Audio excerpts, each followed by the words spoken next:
I thought I would talk a little bit about what some of my families have been doing around charitable giving. There were a lot of conversations that I was having with them towards the end of last year as they were making decisions about where to donate funds, to set up a donor advised fund, to close a donor advised fund, and how they were going to make their giving happen. And so I just thought I would share some ideas with you. Not that this is any kind of to-do list or a how-to video, but it does give you some idea of how you might approach your own giving within your family.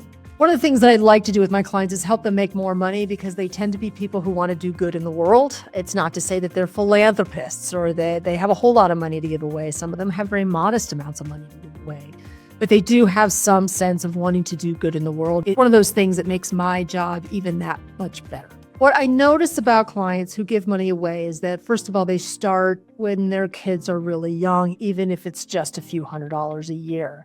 And they have family conversations about this, even if it's just part of the conversation as they move through their world.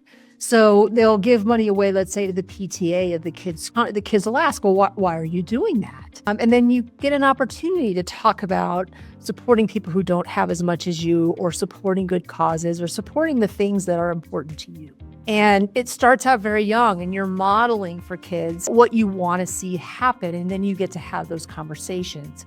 I know at one point I had a family who was getting ready to buy a relatively expensive second home. They were selling their second home and buying a new one. And this new one was going to be considerably more expensive. And one of the kids, who is then a teenager, said, well, I think then we should also be giving more money away if that's what we're going to be doing. Now, the parents get to do whatever they want, right? They're not letting the kids drive the bus here. But because the kids have been part of the family conversations around finances and around giving, there was an opportunity for family input. Their family now has a culture of giving money away. As I've seen adult children work with their parents around giving, what I see most often is that parents have more money to give now, and they really want to do that, but they want it to be part of the family still, still part of the family culture. They don't always want to be the ones making the decisions about what charities get money. And so I see a variety of different things. I see parents say, okay, we're going to give away X amount of dollars, and we want the kids to pick individually where that money should go.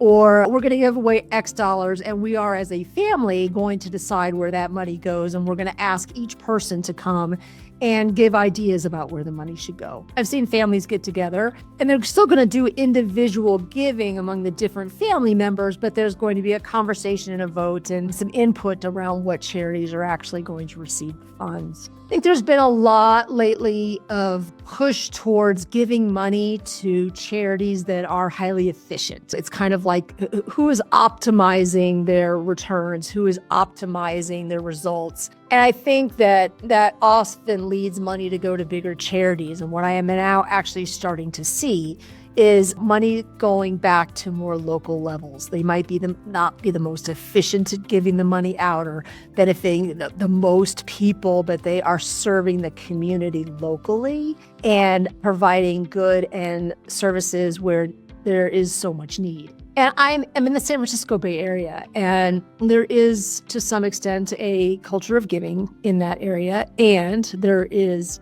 profound need that is seen daily. So it's a great way to have conversations with kids, to think about how you want to support your community, how you want to give money away, what that's going to look like, how you keep it age appropriate through the years, and actually serve your community at the same time.